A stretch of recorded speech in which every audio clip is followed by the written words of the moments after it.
The afternoon sun cast long shadows across the proving grounds at Fort Hood, Texas, as Lieutenant Colonel Andrew Hartman watched a formation of M10 tank destroyers roll past his observation post. It was March 1943, and these angular, open-topped vehicles represented America's answer to German armoured superiority. Hartman had spent 2 years studying German tank doctrine, reading translated field manuals, analysing intelligence reports from North Africa. He knew what the Wehrmacht thought of American armour. The Germans called it inadequate, undergunned, poorly armoured. Their propaganda films showed tigers and panthers crushing through American lines like they were made of cardboard. German tank commanders went into battle confident that their thicker armour, more powerful guns, and superior engineering would overwhelm anything the Americans could field. The M10 embodied everything the Germans believed was wrong with American tank design. Its armour was thin, just 1 inch, on the front hull, barely enough to stop standard anti-tank rounds. Its 3-inch gun, while adequate against earlier German tanks, seemed pathetically small compared to the long 88mm guns mounted on Tigers or the 75mm guns on Panthers. The open-topped turret left the crew exposed to artillery fragments and small arms fire. German intelligence officers who examined photographs of M10s in North Africa dismissed them as death traps, vehicles that would be slaughtered the moment they encountered real German armour. But Hartman knew something the Germans didn't. Something that would become brutally apparent when American and German forces collided in France just over a year from now.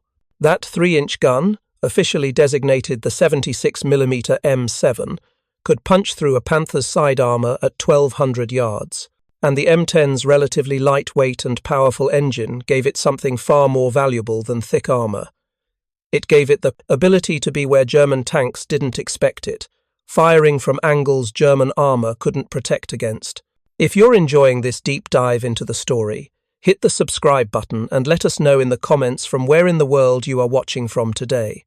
The story of how the M10 went from being dismissed as weak to becoming one of the most effective tank killers of the Western Front begins not with tanks at all, but with a fundamental misunderstanding of what tank destroyers were supposed to do. In 1941, as America mobilized for war, the Army created the Tank Destroyer Force as a separate branch with its own doctrine, its own training schools, and its own philosophy of armored warfare. This wasn't just an organizational decision. It represented a completely different way of thinking about how to fight tanks. The German approach to armored warfare emphasized the tank itself as the primary weapon. German doctrine called for tanks to fight tanks in direct engagements where armour, thickness, and gunpowder determined the victor. When German engineers designed the Panther in response to Soviet 34s on the Eastern Front, they focused on creating a vehicle that could survive enemy fire while destroying opponents at long range. The Panther's frontal armour measured over 3 inches thick at a 55-degree angle, creating an effective thickness of over 5 inches. Its 75mm KBUK 42 gun could penetrate 4 inches of armour at 1,000 yards. Everything about the Panther's design screamed invincibility in head-to-head combat. American doctrine rejected this entire philosophy. The Tank Destroyer Force motto was seek, strike, destroy. Tank destroyers weren't supposed to slug it out with enemy armour in fair fights. They were supposed to hunt. They would use reconnaissance to locate enemy tank formations, race to ambush positions using superior mobility, destroy the enemy from concealment, then displace before the enemy could respond. Armour protection was secondary. Speed and firepower mattered most. The M10 was designed around this doctrine from the ground up. The development team at Fisher Tank Division, part of General Motors, started with the chassis of the M4 Sherman tank but modified it extensively. They installed a more powerful engine, the General Motors 6046 diesel producing 375 horsepower. In a vehicle weighing just 29 tons, this gave a power-to-weight ratio of nearly 13 horsepower per ton, significantly better than the Sherman's 11. The suspension was upgraded to handle high-speed cross-country movement. The tracks were widened for better traction in mud and snow. But the most distinctive feature was the turret. Instead of the fully enclosed turret on a Sherman, The M10 used an open-topped pentagonal turret made of sloped armor plates. This design choice horrified traditionalists. Leaving the top open meant the crew was vulnerable to overhead fire, to artillery airbursts, to grenades dropped from buildings. But it also meant the turret was lighter, allowing faster traverse. It meant better visibility for the commander. It meant spent shell casings could be ejected easily, and most importantly, it meant the crew could bail out instantly if the vehicle was hit. The gun was the key to everything. The 76mm M7 was a high-velocity weapon derived from anti-aircraft gun designs. Its barrel length of 50 calibers, meaning the barrel was 50 times longer than its bore diameter, gave it excellent armor penetration characteristics. Firing an M62 armor-piercing capped ballistic cap round, it could achieve a muzzle velocity of 2,600 feet per second. At 500 yards, it could penetrate 3.9 inches of face-hardened armor plate. At 1,000 yards, 3.3 inches. At 1,200 yards, still over 3 inches. Those numbers had a very specific meaning when applied to German armor. The Panther's side armor was just 1.7 inches thick. The M10's gun could punch through Panther side armor at virtually any combat range. Even the rear armor, slightly thicker at 1.6 inches on the turret, offered no protection against the 76mm round. The Panther's designers had concentrated all their protective effort on the front, assuming German tanks would always fight facing their enemies. The M10's doctrine was built around ensuring that assumption would be fatally wrong. Production began in September 1942 at Fisher Body's Grand Blanc Tank Arsenal in Michigan. The facility had been built specifically to produce tanks, covering over 19 acres under one roof. Assembly line workers, many of them women who'd never worked in manufacturing before, learned to weld armor plate, install engines, mount guns. By the time production ended in December 1943, they had built 4,993 M10s. That's an average of 320 vehicles per month for 15 months. The cost per vehicle was approximately $57,000, roughly $850,000 in today's money. This included the complete vehicle with all systems, plus initial spare parts, tools, and ammunition. Compare this to the Panther's production cost of approximately 117,000 Reichsmarks, equivalent to around $300,000 at wartime exchange rates, or over $4.5 million today. The Americans were building tank destroyers for less than one-fifth the cost of German heavy tanks. But cheap meant nothing if the vehicles didn't work. The M10's first combat test came in North Africa during the Tunisia campaign in early 1943. The 601st Tank Destroyer Battalion landed at Casablanca in November 1942 and moved east into combat in February. Their first major engagement came at the Kasserine Pass, where German forces under Rommel launched a massive counterattack against inexperienced American units. The battle was a disaster for American forces overall. German Tigers and Panzer IVs tore through American defensive positions. Infantry fled. Artillery positions were overrun. But the tank destroyer battalions, positioned on the flanks according to their doctrine, performed exactly as designed. M10 crews would wait until German tanks committed to attacking American positions, then hit them from the sides and rear. At Speitler on February 14th, M10s from the 601st destroyed 7 German tanks without loss. At Kasserine itself on February 19th, properly positioned M10s knocked out multiple Panzer IVs at ranges exceeding 1,000 yards. The problem was that American commanders didn't yet understand how to use tank destroyers properly. Too often, they were placed in static defensive positions where their mobility advantage was wasted. Too often, they were ordered to fight like tanks, holding ground instead of seeking and destroying. The 601st lost 21 M10s during the Tunisia campaign, most to direct frontal assaults where their thin armor became a liability. But they also destroyed 47 German tanks and self-propelled guns, a kill ratio of better than 2-to-1 despite being used incorrectly. The lessons learned in Tunisia led to revised doctrine and better training. By the time American forces landed in Sicily in July 1943, Tank destroyer battalions had refined their tactics. The 614th Tank Destroyer Battalion, supporting the 3rd Infantry Division, perfected the art of the flank ambush. They would use Sicilian terrain, with its hills and narrow valleys, to maneuver unseen to German flanks. When German armour advanced down valleys, M10s would fire from the heights, their high-velocity guns easily penetrating the thinner top and side armour of Panzer IVs. At the Battle of Troina in early August, the 614th used a tactic that would become standard. They positioned half their M10s in prepared positions covering the expected German approach. The other half remained mobile, ready to race to whichever flank the Germans exposed. When German tanks attacked the prepared positions, drawing fire and attention, the mobile M10s swept around to the enemy rear. The Germans found themselves in a crossfire, their frontal armour useless. 15 Panzer IVs were destroyed in less than 30 minutes. The 614th lost 2 M10s, both to mechanical issues rather than enemy fire. Italy brought new challenges. The mountainous terrain limited mobility, forcing tank destroyers into more static roles than doctrine preferred.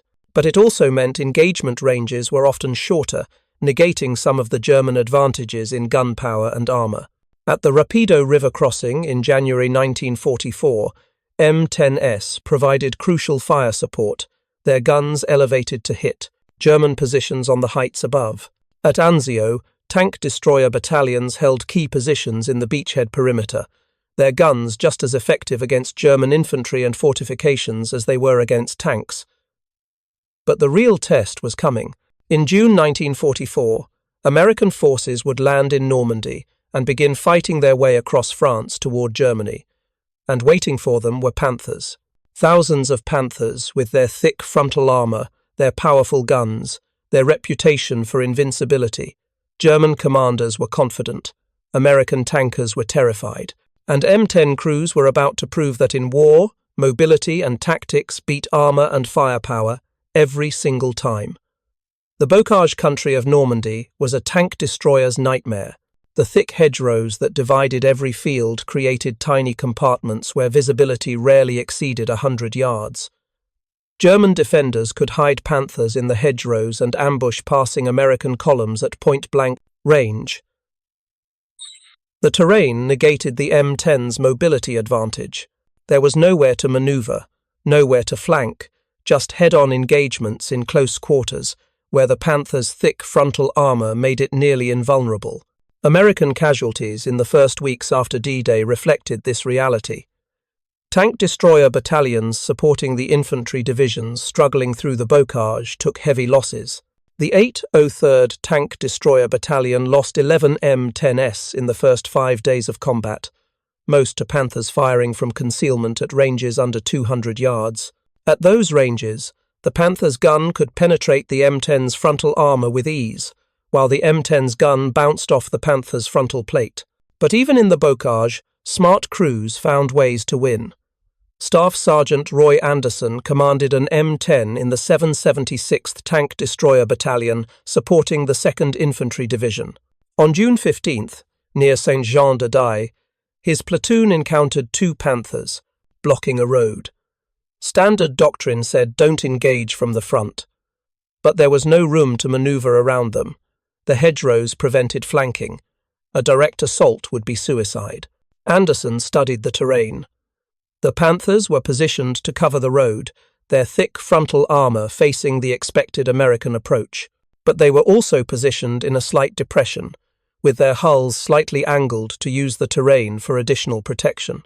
That angle exposed a small section of side armour, maybe 18 inches wide, where the front glacis met the side plate. It was a tiny target at 300 yards, barely visible through the hedgerow gaps. Anderson's gunner, Corporal James Mitchell, had been a competitive shooter before the war. Anderson talked him onto the target.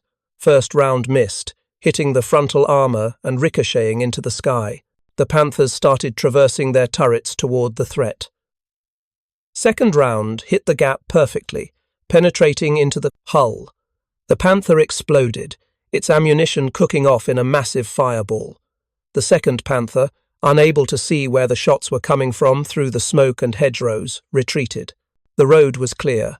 That engagement, and hundreds like it, taught American crews that the M10 could kill Panthers even in the worst terrain if the crew was skilled enough and brave enough to take difficult shots. But it also reinforced the critical importance of getting better positions whenever possible. The real killing would start when American forces broke out of the bocage and into open terrain where mobility mattered again. The breakout came in late July with Operation Cobra. American forces punched through German lines south of Saint-Lô, and suddenly the war became mobile again. Tank destroyer battalions, constrained for weeks in the claustrophobic bocage, could finally operate according to their doctrine. The results were devastating for German armour. The 604th Tank Destroyer Battalion, supporting the 4th Armoured Division in Patton's Third Army, raced across France in August 1944. Their after-action reports read like a hunting log. August 2nd, near Avranches. 4 Panthers destroyed at ranges from 800 to 1400 yards, all hit in the side or rear armour. August 7th, near Mortagne. German counterattack broken by M10s firing from reverse slope positions, 6 Panthers knocked out. August 12th, near Argentan. M10 platoon ambushed a German column, destroyed 3 Panthers and 2 Panzer IVs in less than 10 minutes before displacing. The key was always the same. Use mobility to dictate the terms of engagement. Never fight fair. The M10's top speed of 30 miles per hour on roads, 20 cross-country, allowed crews to race ahead of advancing infantry, set up ambush positions, and wait for German armour to appear. When Panthers showed up expecting to fight American Shermans in frontal duels, they instead got hit from the sides by M10s they never saw coming. Technical Sergeant William Foster, a tank commander in the 803rd Tank Destroyer Battalion, explained the tactic in a letter home in September 1944. The Germans think their Panthers are invincible because of that thick front armour, so they drive around like they own the world. We just let them pass us by, then shoot them in the arse. They never learn. The lack of learning wasn't entirely the Germans' fault. Panther doctrine emphasized frontal engagements at long range where their armour and gun advantages were maximized. German tank commanders were trained to advance with their fronts toward the enemy, use their superior optics to spot targets first, and destroy threats before they could get close. This doctrine had worked brilliantly on the Eastern Front against Soviet armour. It failed catastrophically against American tank destroyers that refused to fight on German terms. If you find this story engaging, please take a moment to subscribe and enable notifications. It helps us continue producing in-depth content like this. German after-action reports from August and September 1944 show increasing frustration with American tank destroyer tactics. One Panther commander with the 2nd SS Panzer Division wrote that American tank destroyers refused to accept battle on honourable terms, instead striking from ambush like partisans. The complaint reveals the fundamental disconnect. Americans weren't interested in honourable terms. They were interested in killing Panthers efficiently. The efficiency showed in the numbers. In August 1944 alone, American tank destroyer battalions in France claimed over 200 German tanks destroyed. German records, always more conservative, confirmed at least 137 total losses of Panthers and Tigers to American tank destroyers that month. The loss ratio varied by engagement, but overall, American tank destroyers were destroying German heavy tanks at ratios exceeding 3-to-1, while costing less than 1/5 as much to produce. But the true measure of the M10's effectiveness came not in France, but in the forests and towns along the German border in the fall and winter of 1944. This was where German armour made its last great stand, where every tank mattered, where the Wehrmacht threw its remaining Panthers and Tigers into desperate counterattacks trying to stop the American advance. And this was where M10 crews, experienced now and confident in their vehicles and tactics, turned tank destroyer doctrine into a brutal science of killing German armour. The Huetgen Forest in November 1944 was hell on earth. Dense woods, constant rain, mud that swallowed vehicles whole. American infantry divisions ground forward yard by yard, taking horrific casualties from German defences built around concrete bunkers and expertly positioned machine gun nests. German armour couldn't manoeuvre in the dense forest any better than American armour could, but Panthers positioned at key trail junctions and fire breaks could dominate the limited approach routes. The 8th 23rd Tank Destroyer Battalion, supporting the 1st Infantry Division, developed specialised tactics for forest fighting. M10s would advance behind infantry clearing teams, moving slowly and carefully to avoid exposing their thin side armour to German anti-tank guns positioned in the trees.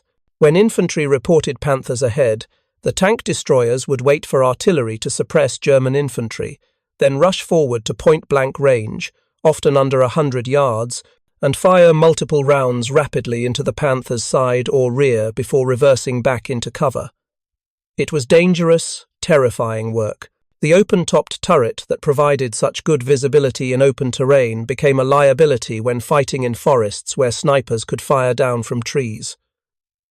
The 8th 23rd lost 14 M10s in the Huertgen, the highest casualty rate of any tank destroyer battalion in the European theatre, but they also destroyed 38 Panthers and 11 other German armoured vehicles, protecting the infantry advance and breaking German defensive positions that might otherwise have held for weeks.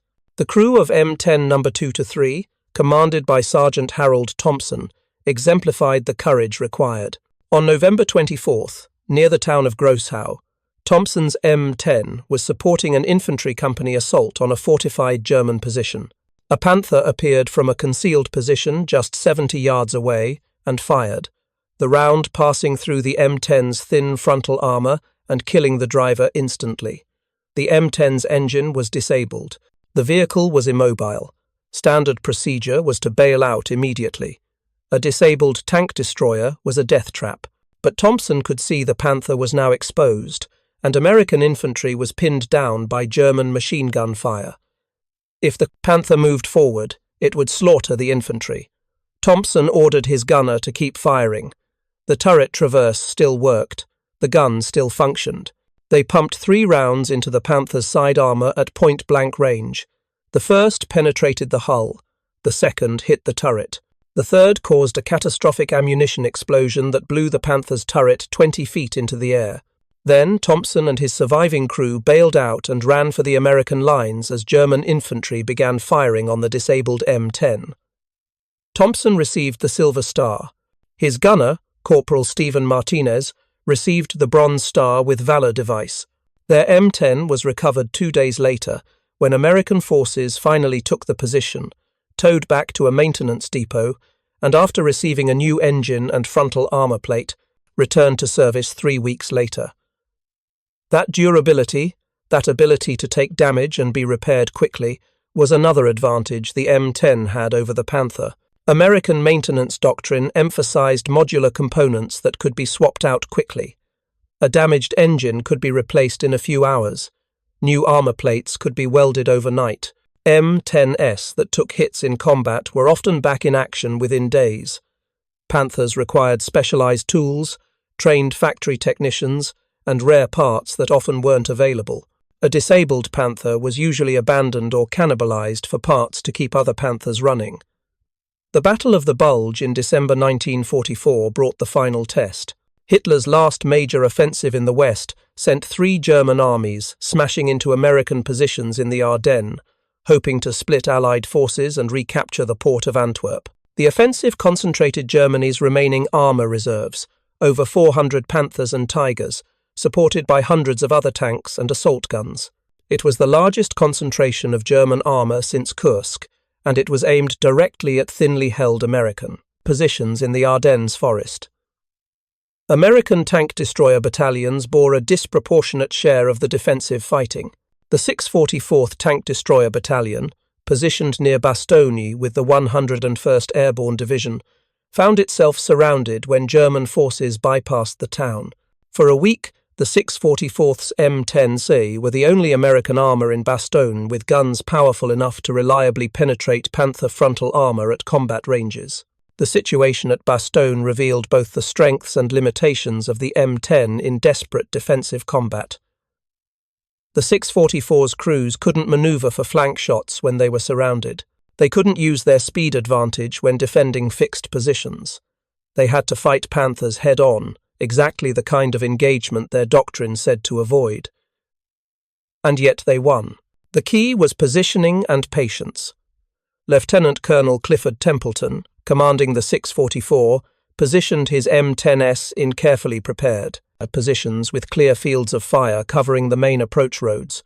The crews dug in their vehicles, using earth berms to protect the thin lower hull. They pre-ranged distances to key terrain features, and then they waited.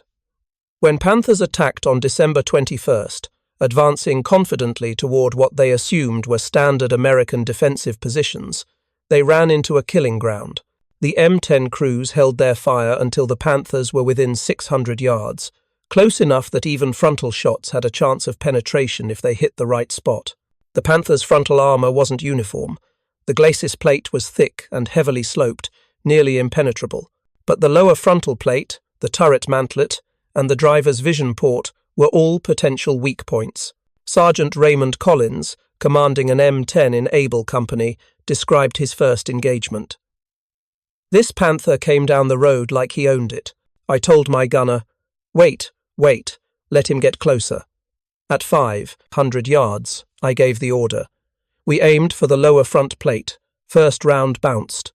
Panther stopped, trying to figure out where we were. Second round hit the same spot. Still bounced, but I saw the plate deform. Third round, same spot. This time it went through. Panther just stopped, smoke coming out. Crew bailed.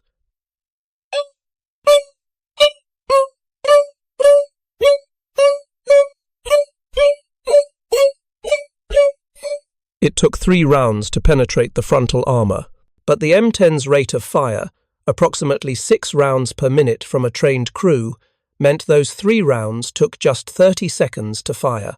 The Panther crew, trying to locate the concealed M10 through falling snow and smoke, never got a shot off. This pattern repeated across the Bastogne perimeter, M10s firing from concealment, hitting the same spot repeatedly until armor failed, then shifting fire to the next target while the Panthers tried to respond. The 644 destroyed 27 Panthers during the siege of Bastogne. They lost 11 M10s, mostly to German artillery rather than tank fire. When Patton's Third Army broke through to relieve Bastogne on December 26th, the tank destroyer crews had proven that even in the worst tactical situation, fighting exactly the kind of battle their vehicles weren't designed for, they could still kill Panthers through skill and determination.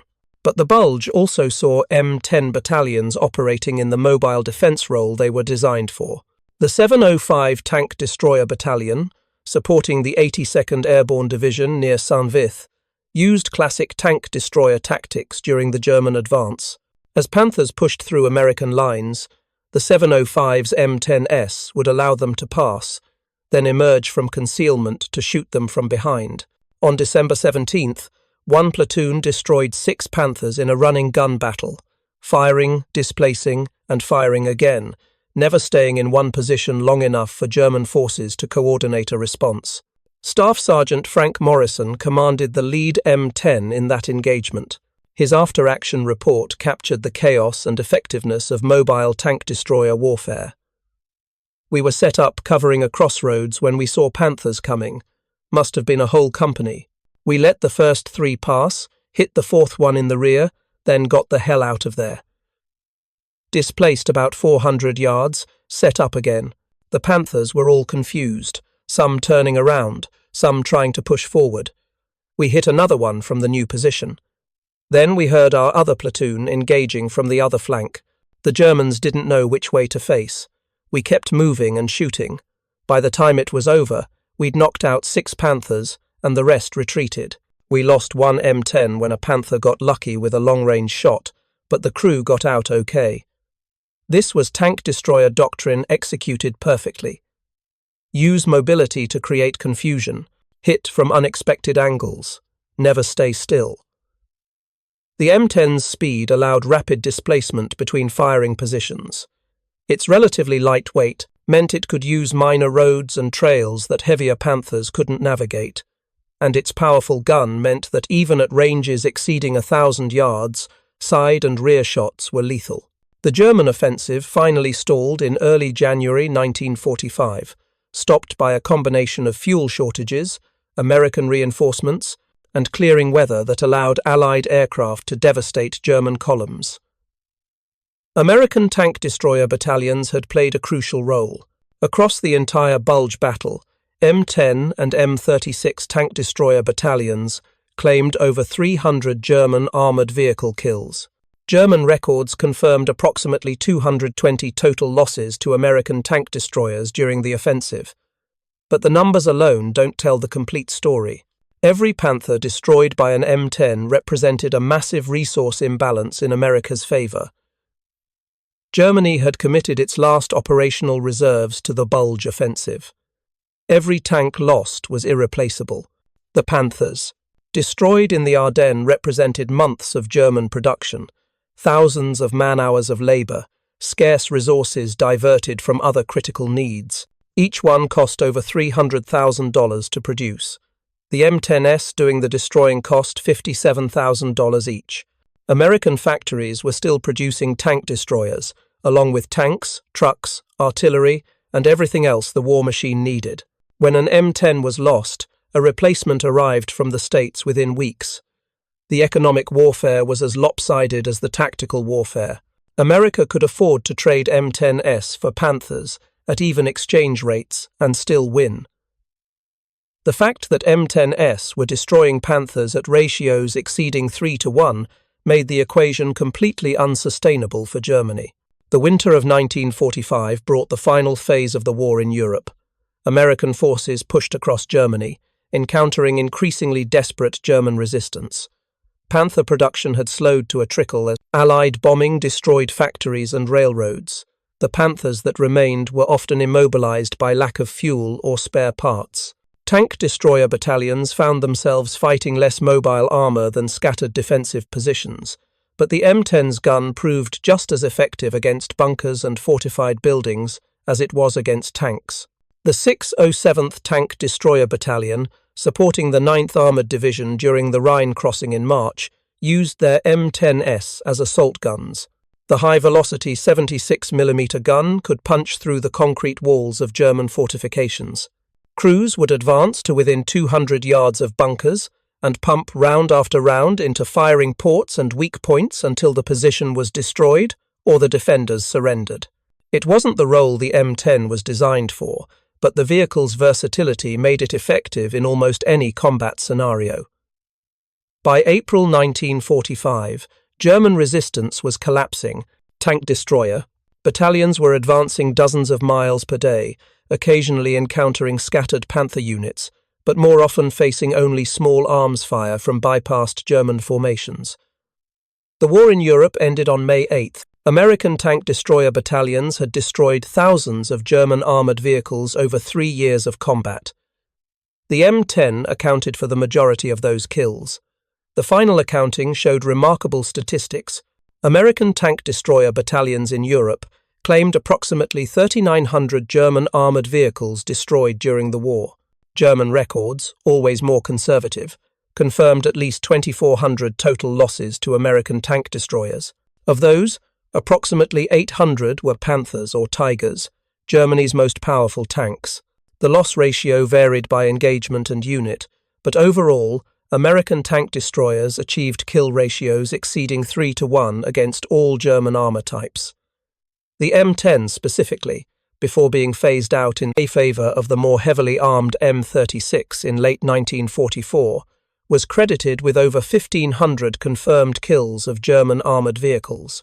Given that just under 5,000 M10s were produced, that's an impressive combat record. Each M10 averaged nearly 1/3 of a kill before being lost, replaced, or upgraded. More importantly, the M10 proved that American tank destroyer doctrine worked. Mobility and firepower could defeat armour and gunpowder when used correctly. But perhaps the most telling statistic is economic. The total cost of M10 production was approximately $284 million for 4,993 vehicles. Germany spent approximately $702 million at wartime exchange rates, producing 6,000 Panthers. America got comparable combat effectiveness for 40% of the cost, while also producing 49,000 Sherman tanks, 13,000 light tanks, and thousands of other armored vehicles. The Germans had dismissed the M10 as weak because they evaluated it based on their own criteria. Thick armor, powerful gun, sophisticated engineering. By those measures, the M10 was inferior. But those weren't the right measures. The right measures were: can it kill enemy tanks? Can it be produced in quantity? Can it be maintained in the field? Can crews be trained to use it effectively? Can it perform its mission and survive? By those measures, the M10 was superior. It could kill Panthers from 1,200 yards when hitting side or rear armor. It was produced in numbers that allowed every American armored division to have dedicated tank destroyer support. Field maintenance was simple enough that crew-level repairs kept operational readiness rates above 80% throughout the war. Training took weeks instead of months, and crews learned to use its mobility and firepower to win engagements while minimizing exposure to return fire. The German fixation on armor, protection and gunpowder reflected a fundamentally defensive mindset. Build tanks that can survive enemy fire and destroy enemies from long range. The American emphasis on mobility and tactical flexibility reflected an offensive mindset. Build vehicles that can dictate engagement terms and hit enemies where they're vulnerable. In a war where one side was advancing and the other retreating, the offensive mindset proved superior. German Panther crews fought bravely with vehicles that looked impressive on paper, but those vehicles broke down constantly, required extensive maintenance, consumed fuel Germany didn't have, and cost resources Germany couldn't afford.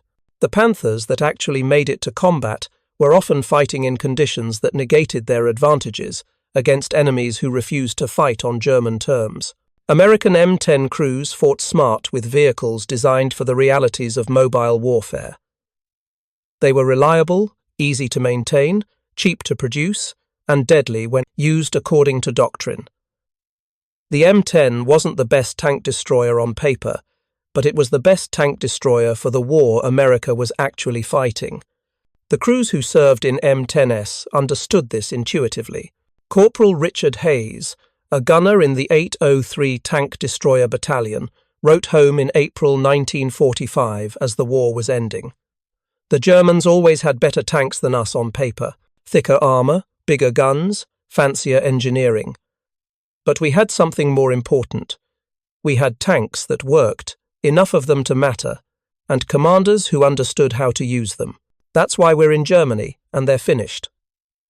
The technical superiority of the M10's 76mm gun deserves deeper examination, because this is where American engineering philosophy diverged most sharply from German approaches. When German engineers designed the Panther's 75mm KQ-K42, they optimized for maximum muzzle velocity and armor penetration at extreme ranges. The result was a gun that could kill any Allied tank at 2,000 yards or more. But that gun required a complex recoil system, precise manufacturing tolerances, and frequent maintenance to remain accurate. The M10's 76mm M7 took a different approach. American ordnance engineers started with anti-aircraft gun technology, specifically the 3-inch M5 gun used on the M5 high-speed tractor. They modified the breech mechanism for easier loading in the confined space of a tank turret, optimized the ammunition for anti-armor work rather than anti-aircraft, and designed the entire system for reliability over perfection. The barrel could handle rough treatment. The recoil mechanism was simple and robust. Accuracy remained acceptable even after hundreds of rounds fired without cleaning. Master Sergeant Thomas Blackwell, a gunner with the 803rd Tank Destroyer Battalion, who'd fired over 300 combat rounds through his M10's gun, explained the difference in practical terms. We'd hear stories about German guns that needed cleaning after every 20 rounds, or they'd lose accuracy. Our gun, we'd fire 50-60 rounds in a day and it still shot straight. Sure, maybe at 2,000 yards a German gun was more accurate. but we were never shooting at 2,000 yards. We were shooting at 600, 800 yards, where our gun worked just fine. The ammunition told a similar story. The M62 armor-piercing capped ballistic cap round used by the M10 was a relatively simple design. A hardened steel penetrator with a soft cap to improve penetration against face-hardened armor, and a ballistic cap to improve aerodynamics. It wasn't the most sophisticated armor-piercing round in the world, but it was cheap to produce, reliable, and effective. American factories produced these rounds by the millions. Supply was never an issue. German armor-piercing rounds for the Panther's gun were more sophisticated, with better penetration characteristics on paper. But they required rare materials like tungsten for the most effective versions. As the war progressed and Germany lost access to tungsten sources, the quality of German ammunition decreased. By late 1944, many Panthers were firing armor-piercing rounds made with substitute materials that performed significantly worse than the original specifications suggested. This resource constraint affected everything about the Panther. The armor plate quality varied wildly, depending on when and where the tank was manufactured. Early Panthers from 1943 had relatively good armor made with proper alloying elements. Late-war Panthers from 1945 often had brittle armor that would crack rather than deflect incoming rounds. American ordnance teams examining knocked-out Panthers in Germany during the final months of the war found armor plate that shattered when hit by 76mm rounds that should have been deflected. The M10's armor, while thin, maintained consistent quality throughout the war. It was simple rolled homogeneous steel without exotic alloying elements. It wouldn't stop a Panther's gun at any range, but that was acceptable because M10 doctrine assumed you wouldn't get hit if you were fighting correctly. The consistency meant crews could trust their vehicle's capabilities. A Panther crew never knew if their armor would perform as expected or shatter catastrophically. Individual crew accounts bring these technical differences into sharp focus. Private First Class Robert Chen, a loader in the 604th Tank Destroyer Battalion, kept a detailed diary throughout his service from July 1944 to May 1945. His entries provide insight into daily life in an M10 crew and the realities of combat against German armor. August 15, 1944, near Argentan. Engaged 3 Panthers today at about 900 yards. They were moving through an orchard, probably thought they had good concealment. Our commander spotted them first from his position in the open turret, called out ranges and positions. Gunner put the first round right into the lead for the Panther's side. It brewed up immediately. That's what we call it when the ammunition cooks off and flames shoot out the hatches. Second Panther tried to reverse, but our second round caught it in the rear engine deck, killed the engine, crew bailed out. Third Panther got its gun around and fired at us, but we were already backing down the reverse slope. Round went over our heads. We displaced about 300 yards, popped up in a new position, and hit that third Panther from a different angle. 3 kills in maybe 5 minutes. None of us got a scratch. September 3rd, near Verdun. Bad day. We were supporting an infantry advance through a town, moving slow because of rubble and possible ambushes. Panther came around a corner about 100 yards away. Both of us. Surprised. He fired first, hit our front slope. Round punched right through, killed our driver instantly, wounded the bow gunner. But our gunner stayed calm, trained the turret, fired back. At that range, even their side armor was tough. But we were so close the round went through. Both tanks disabled. We bailed out under small arms fire, dragged our wounded man to cover. Lost Jackson, our driver. He was a good man. They got our M10 back to the depot, patched it up. We'll get a new driver and be back in action in a few days. That's the third driver we've lost. This job isn't easy. October 12th, near Aachen. Engaged Panthers at long range today, over 1,000 yards. Our doctrine says, don't do this, wait for a better angle, but the infantry was pinned down and needed us to suppress the German tanks. We fired maybe 20 rounds, scored a few hits but mostly bounced off their frontal armor. Then our platoon leader, Lieutenant Morrison, got smart. He sent two M10s on a wide flanking movement while we kept the Panthers focused forward. Took about 20 minutes, but our flankers got into position and nailed both Panthers from the side. Sometimes you have to bend the rules, but the basic idea is always the same. Don't fight fair. Chen's diary also recorded the mundane realities that rarely appear in official reports. The constant mechanical maintenance, replacing worn tracks, and adjusting suspension. The challenges of finding clean water and hot food in forward positions. The fear during artillery barrages when the open-topped turret provided no overhead protection. The black humor soldiers used to cope with the constant possibility of death. The close bonds between crew members whose lives depended on each other's skills and courage. The M10 crew typically consisted of 5 men. The commander, who directed the vehicle and made tactical decisions. The gunner, who operated the main gun. The loader, who handled ammunition and operated the radio. The driver, who maneuvered the vehicle. And the assistant driver, who operated the bow machine gun and helped with navigation. These 5 men lived together, fought together, and often died together. Unit cohesion in tank destroyer battalions was exceptional, in part because the open-topped turret forced better communication than in fully enclosed tanks, where crew members were isolated from each other. Lieutenant James Walton commanded an M10 in the 705th Tank Destroyer Battalion throughout the campaign from Normandy to Germany. His post-war memoir, published in 1947, provided detailed analysis of M10 tactics and effectiveness. One section addressed the psychological aspect of fighting Panthers. The Panther had a fearsome reputation. When American tankers saw one, their first instinct was often to retreat or call for support. But we trained our tank destroyer crews differently. We taught them that the Panther was dangerous but vulnerable. Yes, its frontal armor was thick. Yes, its gun was powerful, but it was also slow, mechanically unreliable, and blind to its flanks. We drilled into every crew member that speed and positioning beat armor and firepower. By the time we reached Germany, our crews were hunting Panthers confidently. They'd learned that the German super tank wasn't so super when you shot it from the side. This confidence came from experience and training, but also from understanding the M10's actual capabilities versus German armor. American ordnance teams conducted extensive testing of captured Panthers throughout 1944 and 45, firing M10 guns at various ranges and angles. The results, classified at the time but declassified in the 1970s, showed exactly what the gun could and couldn't do.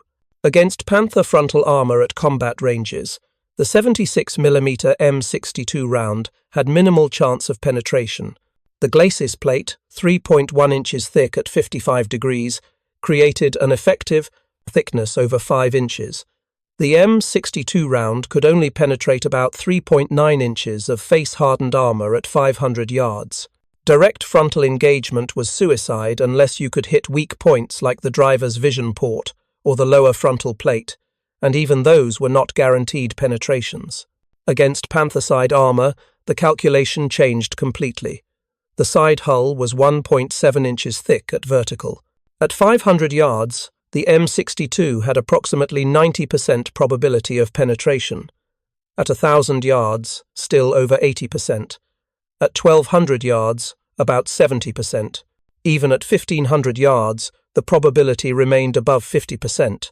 This meant that an M10 with a competent crew, engaging a Panther from the side at any realistic combat range, had excellent odds of a kill with the first or second shot. The rear armor was even more vulnerable. The Panther's rear hull was 1.6 inches thick, and the rear of the turret was similar. The engine deck was even thinner. An M10 shooting into the rear arc had near certain penetration at any range under 2,000 yards. Even better, rear hits often resulted in catastrophic kills. Penetrations into the engine compartment would disable the Panther immediately and often start fires. Penetrations into the rear turret would kill crew members and detonate stored ammunition. These ballistic facts dictated American tank destroyer tactics. The entire doctrine of seek, strike, destroy was built around achieving side or rear shots while avoiding frontal engagements. Training emphasized reconnaissance to locate enemy armor, rapid movement to flanking positions, patience to wait for the right shot, and immediate displacement after firing to avoid return fire. The contrast with German doctrine was stark. German tank commanders were trained to use their armor and gun advantages, to engage at long range from frontal positions, to rely on technological superiority to win engagements. This doctrine worked well on the Eastern Front, where vast open spaces allowed long-range engagements and where Soviet armor often attacked in massed frontal assaults. But in Western Europe, with its forests, towns, and restrictive terrain, the doctrine failed. American tank destroyers refused to fight on German terms, and the Panthers couldn't adapt. Staff Sergeant Ernest Kowalski, a tank commander who fought from Normandy to the Elbe River, explained the frustration German Panther crews must have felt. Imagine you're driving the best tank in the world, or so you've been told. You've got thick armor that no American gun can penetrate from the front.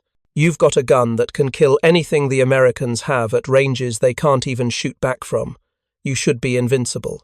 But then you keep getting hit from the side, from behind, from angles you can't cover. Your thick frontal armor doesn't matter because nobody's shooting you from the front. Your powerful gun doesn't matter because you can't hit what you can't see.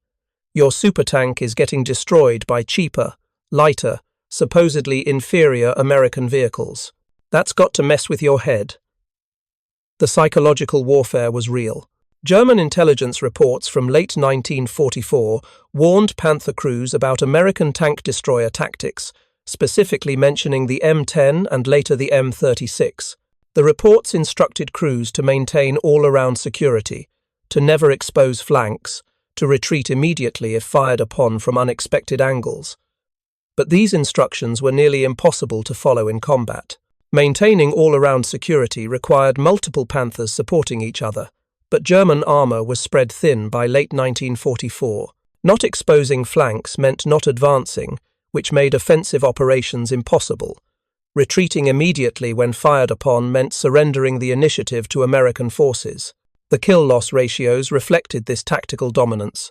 Across all engagements in the European theatre from June 1944 to May 1945, American tank destroyer battalions achieved an overall kill ratio of approximately 3.2 to 1 against all German armor types. Against Panthers specifically, the ratio was even better, approximately 4.1 to 1. Some elite battalions achieved ratios exceeding 6 to 1. The 604th Tank Destroyer Battalion, mentioned earlier, finished the war with 97 confirmed German armor kills, including 34 Panthers, against losses of 14 M10s and M36s. The 705 Tank Destroyer Battalion claimed 134 kills, including 41 Panthers, against losses of 19 vehicles. The 803 Tank Destroyer Battalion, which took heavy casualties in the Huertgen Forest, still achieved a ratio of 2.8 to 1 overall, with 89 kills against 32 losses. These numbers become even more impressive when considering the cost differential. The 604th's 34 Panther kills represented approximately $10.2 million of destroyed German equipment. Their 14 vehicle losses represented about $800,000 of American equipment. From a purely economic warfare perspective, the exchange rate was over 12 to 1 in America's favor. Multiply this across all tank destroyer battalions and the economic impact becomes staggering. But beyond the statistics and the economics, the M10's real legacy lies in what it proved about military doctrine and weapon design. The Germans had built the Panther to be the perfect tank, superior in every measurable specification to any Allied vehicle. They assumed that technological superiority would translate directly to battlefield dominance. They were wrong. The Americans had built the M10 to fulfill a specific doctrinal role within a larger combined arms system. It wasn't designed to be superior to enemy tanks in a direct combat. It was designed to destroy enemy tanks through superior tactics and mobility. It was designed to be producible in quantity, maintainable in the field, and effective in the hands of adequately trained crews. By every one of those measures, it succeeded brilliantly. The M10 represented American pragmatism over German perfectionism. It embodied the principle that good enough, available in quantity, and used intelligently beats perfect on paper every time. That principle would guide American military equipment design for decades after the war. The tanks, aircraft, and weapons that won the Cold War were all descendants of this philosophy, not the best possible equipment, but the best practical equipment for the mission at hand. German veterans interviewed after the war consistently expressed respect for American tank destroyers. Oberleutnant Hans Schmidt, who commanded Panthers with the 2nd Panzer Division, wrote in his memoir that the American tank destroyers were our most dangerous opponents, not because their vehicles were superior, but because their tactics were. They fought like hunters, not soldiers. We never knew where they would appear next, and our heavy armor became a liability when speed mattered more than protection. Another Panther commander, Hauptmann Friedrich Weber, was even more direct in his assessment. We were told the Panther was invincible. Then we went into combat against American forces, and our Panthers kept burning. Not from frontal engagements where our armor should have protected us, but from ambushes and flank attacks we couldn't prevent. The Americans' tank destroyers made our technological advantage meaningless. By the end, I would rather have had more tanks with lighter armor that actually worked reliably than Panthers that broke down constantly and couldn't protect us from smart enemies. The M10 eventually gave way to the M36 tank destroyer, which mounted a 90mm gun in a similar chassis. The M36 could penetrate Panther frontal armor at medium ranges, making it even more effective. But the M36's success was built on lessons learned with the M10. The doctrine remained the same. The tactics remained the same. Only the gun improved. And that improvement came not from German-style perfectionism, but from American-style incremental enhancement based on combat experience. By war's end, American tank destroyer battalions had destroyed approximately 3,900 German armored vehicles, protected countless infantry advances, and proven that mobility and firepower could triumph over armor and complexity. The M10 had been dismissed as weak by German intelligence. It had been questioned by American generals who doubted the tank destroyer concept. But the crews who fought in the M10 CES knew the truth. They were driving one of the most effective tank killers of the war. The final vindication came not from military historians or weapons analysts, but from the soldiers who faced these vehicles in combat. When American forces captured German documents in the final months of the war, they found intelligence reports that specifically warned about American tank destroyers. One captured training document from January 1945 instructed Panther crews that American M10 and M36 tank destroyers are extremely dangerous opponents.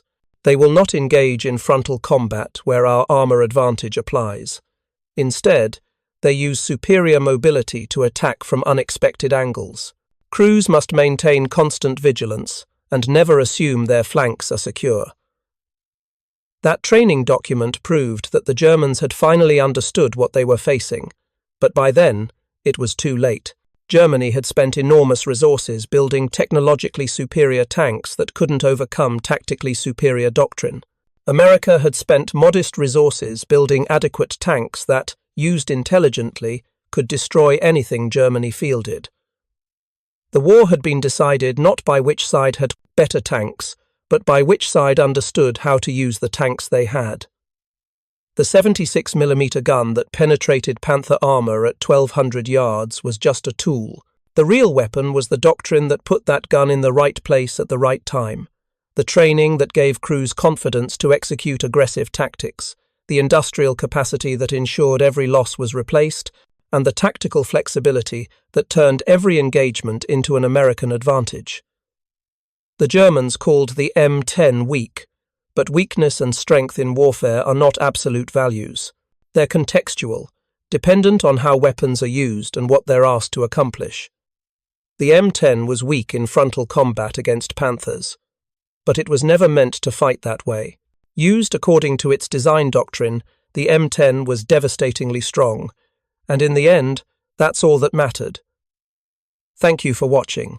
For more detailed historical breakdowns, check out the other videos on your screen now and don't forget to subscribe.